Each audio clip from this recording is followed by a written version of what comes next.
Hello everybody, welcome back to another video. I know it's been a while, I missed you. I hope you missed me. Anyway, change of setting. I'm on vacation right now, and I know that's a little weird because most content creators say like, hey, I'm gonna take a break because I'm going on vacation. Meanwhile, me, I took this as an opportunity to get stuff done because I don't have to worry about school that much. And that's one of the main reasons I've not been posting as often is because I've been really bogged down with classes. But anyway, to the meat of the video, you may have saw the teaser I posted today. If you did not, it was a picture of me holding what appeared to be a rifle, and if you could have guessed what that was, kudos to you, you don't get any kind of prize. Good job. I was holding an AK-74U, or the Krink.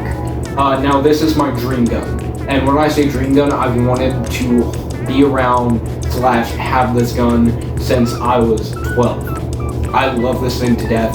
It was so good actually getting to see it. Now it was not an original Russian AK-74U, it was a replica Krink from PSA. Now PSA, I love what they're doing.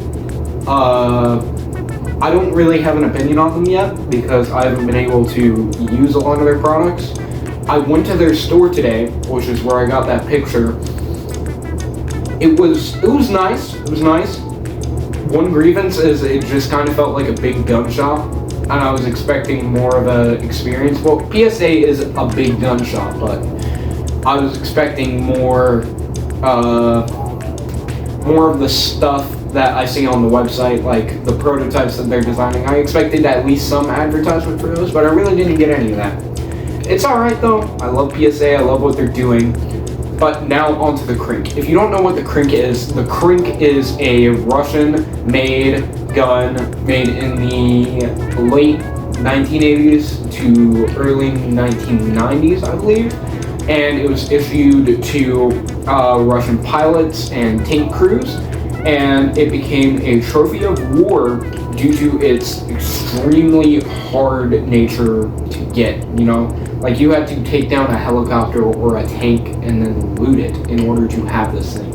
So if you were a soldier on the opposing force from Russia and you had a Krink, you were like, holy aura, bro.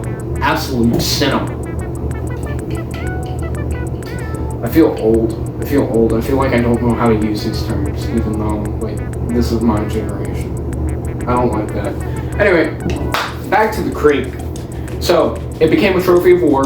Then, it got really popular because of Big Bad Boom Boom Man known as Osama Bin Laden. And Big Bad Boom Boom Man, Osama Bin Laden, hit the Twin Towers. And then people started, looking for him. Because, you don't just kill thousands of innocent people. Kind of a big no-no.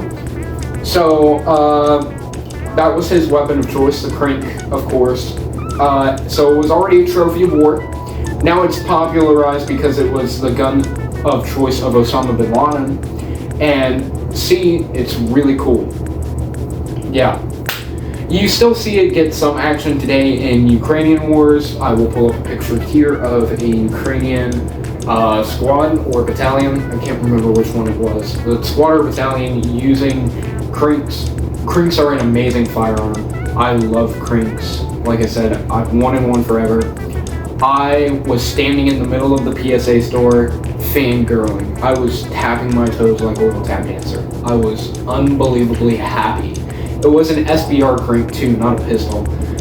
They did have two types of Krinks in stock. They had the SBR Redwood Krink, which was the one you saw me in the photo with, and a Sure-Shot chassis pistol Krink.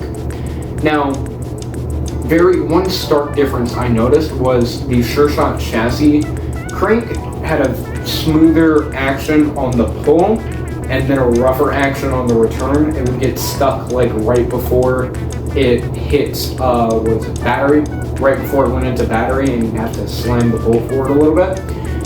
With the Redwood Krink, it would be a little bit harder pull, but overall you could just rack it a lot smoother, and that's why I preferred the Redwood Krink. And also it had that classic Krinkov look to it. kind of like something you would see in Tarkov or like Call of Duty or something like that. That's a really dumb example. Call of Duty sucks at weapon realism, but that's mainly where I got my love of the Krink from, was from video games. Anyway, I hope you enjoyed this video. New content is on the way, believe me. I have so many skits and short films planned, it's not even funny. I don't have the infrastructure to do all of them, but I want to do a lot of them. So, new content on the way, stay tuned. I will be back at some point. So, next video will most likely be on my inspirations for the channel. I'm gonna leave it at that because I don't want to spoil it. Bye everybody, God loves you. Have a good one.